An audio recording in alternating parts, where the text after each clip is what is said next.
అందరికీ praise the lord. యెహోషువ గురించి బైబిల్ గ్రంథంలో ఇశ్రాయేలు ప్రజల్ని ఎలా నడిపించారో మనం చూస్తాం కదా.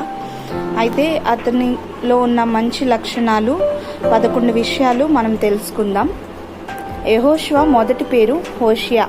ఈ పేరు మార్చింది మోషే. సంఖ్యాకాండము 13వ అధ్యాయం 16వ వచనంలో ఉంటుంది. ఇశ్రాయేలీలు అమాలేకీయులతో యుద్ధము చేసినప్పుడు ఇతడు ఇశ్రాయేలీల సేనాధిపతిగా నుండి మోషే ప్రార్థనా సహాయం వలన విజయము నొందాడు. నిర్గమాకాండం 17వ అధ్యాయంలో చూడొచ్చు.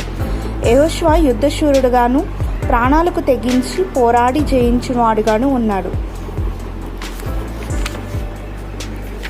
కనాను దేశాన్ని వేగు చూడటానికి పంపబడిన వారిలో ఒకడు.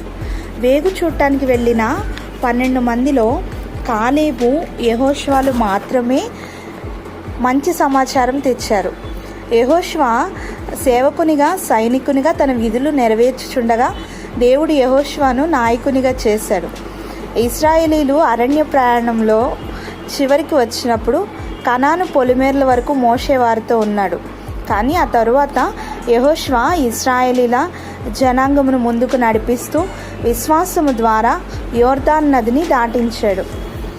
ఒకరోజు యెహోషువ యుద్ధంలో ఉండగా సూర్యుడు అస్తమిస్తే యుద్ధం ఆగిపోవలసి వస్తుందని సూర్యచంద్రులను నిలిపివేయమని ప్రార్థించగా సూర్యచంద్రులు ఒకనాడెల్లా అస్తమింపలేదు. ఈ విధముగా యెహోషువ కనాన్ దేశంలో 31 మంది రాజులను ఓడించి ఇశ్రాయేలీలకు భూభాగములను పంచి ఇచ్చాడు. యెహోషువ తన జీవిత చివరి దినములలో హెచ్చరిక వర్తమానమును అందించి చివరిగా, మీరెవరిని సేవింపగోరినను నేను నా ఇంటి వారును యెహోవాను సేవించదమని అన్న తన నిర్ణయాన్ని తెలియచేశాడు ఇశ్రాయేలు ప్రజలకు. యెహోషువ జ్ఞానాత్మపూర్ణుడుగా మంచి పేరు పొందినవాడు.